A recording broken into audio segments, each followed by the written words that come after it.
kehormatan kita tetap terjaga. Saya terkesan dulu ada santri ke sini, "AA, saya memang bukan orang kaya, bahkan saya sangat begini adanya, tapi mudah-mudahan tidak kecewakan di sini." Ternyata dia mesantren di sini nggak punya uang. Dari mana makannya? Tidak mau dikasih. Dia makan dengan mencuci pakaian teman-temannya. Dia cuci dapat 200, dapat 100, habis mencuci jemur baru makan. Ingin tetesan keringat. Memang dia nggak punya baju bagus, nggak punya sepatu bagus, tapi tiap kita melihat dia kagum, hormat. Para pemuda yang denebeng, saya tuh kalau lihat pemuda ngerokok teh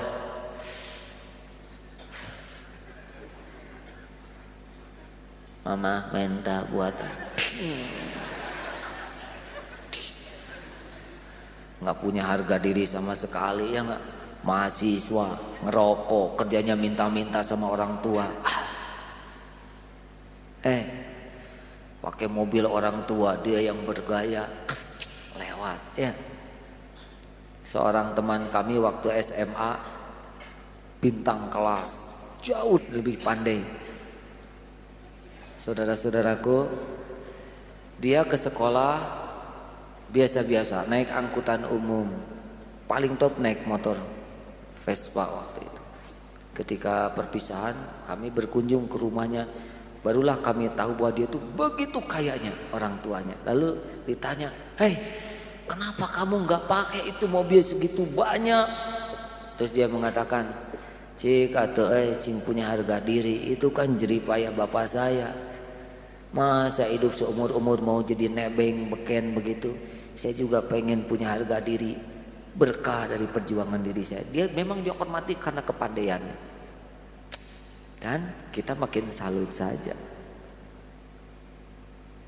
Ayo, yang pinjam jaket sama teman, kembalikan. Apel pakai jaket pinjam, sepatu pinjam, motor pinjam. Masih mending aku merasa punya dirinya lagi. Ayo, kita harus berani tampil apa adanya, ya. Nggak usah banyak bersembunyi di balik topeng. Bagaimana, boleh nggak kita punya topeng yang bagus? Boleh, tapi pastikan diri kita jauh lebih bagus daripada topeng kita.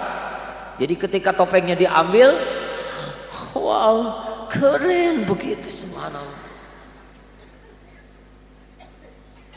Rekan-rekan sekalian, saya mohon maaf karena sesulit apapun ekonomi yang menimpa kita, sepahit apapun demi Allah jatah kita sudah ada. Wa ma min dabatin fil ard illa 'alallahi rizquha. Kita sudah punya jatah kita. Kita arungi kehidupan ini penuh dengan kehormatan. Kita jemput, bukan mencari rezeki, menjemput loh. Jatahnya udah ada, tapi penjemputan kita punya nilai yang sangat tinggi.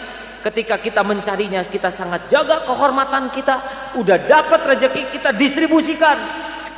Mau dibawa kemana lagi? Jadi setiap kali kita mendapatkan sesuatu, maka nilai diri kita lebih tinggi dari yang kita dapatkan. Kita dapat uang, tapi kita lebih terhormat daripada uang itu, karena kita jujur, karena kita disiplin, karena kita tepat janji. Uang itu nggak lama, besok lusa juga udah nggak ada, tapi kehormatannya tetap melekat.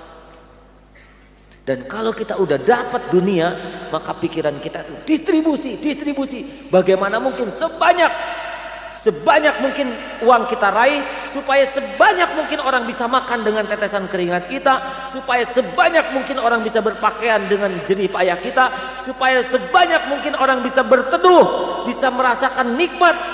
Kita cuma segini-gininya saja. Walaupun kita kaya, nggak mungkin ujuk segala dipakai, baju 20 lapis, makan nggak ada, tidur tiap 5 menit pindah rumah. Kapan tidurnya?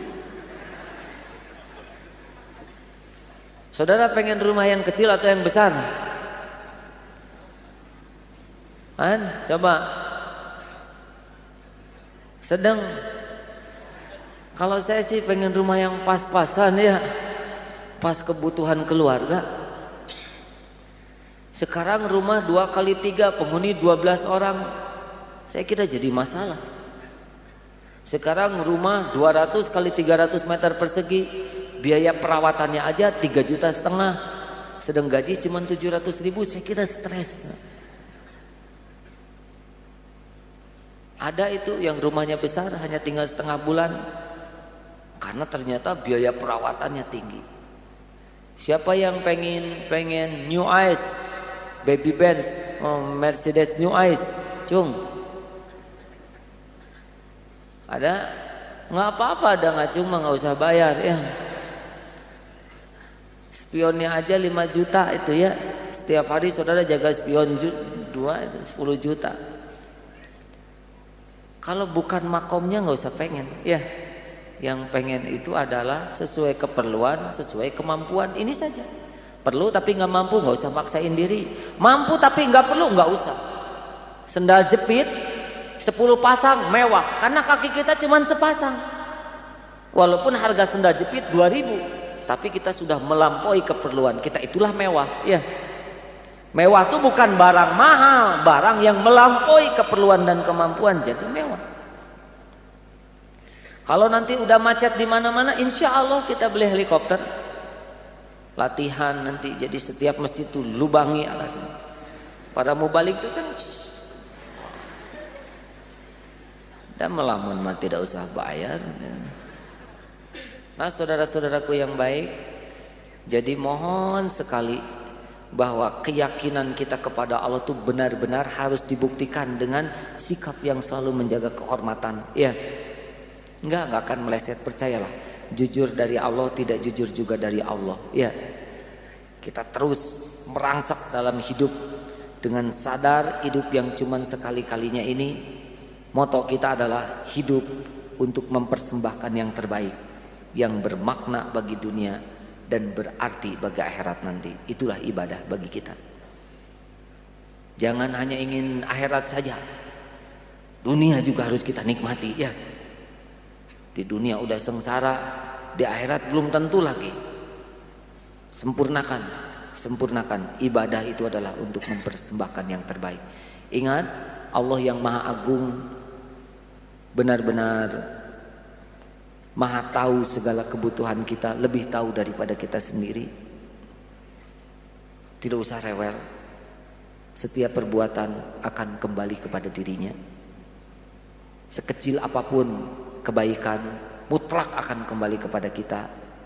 Dan sekecil apapun keburukan, tidak akan pernah meleset kembali kepada kita.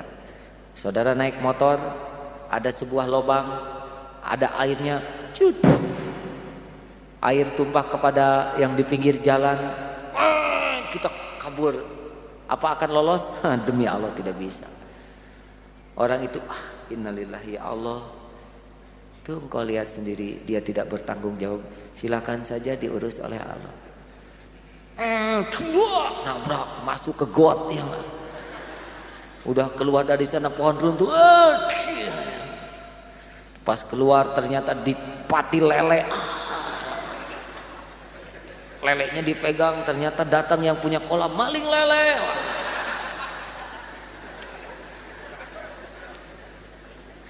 Kalau nggak akan tertukar, nggak bisa tertukar, tidak bisa tertukar. Jadi kalau kita naik motor, kena berhenti saja. Teh, saya salah, benar-benar hilaf. Alasan apapun saya sudah menzolimi. Apa yang harus saya lakukan supaya saya diampuni oleh Allah dan tidak menjadi azab? Kang, tiap orang bisa saja berbuat salah. Saya kagum kok Akang mau berhenti dan minta maaf. Karena itulah kehormatan bagi diri saya. Ngomong-ngomong, Ade sudah punya istri. Justru saya seorang mencari pria ksatria, Kang. Apakah ini jalan perjodohan kita misalkan? Maaf ya,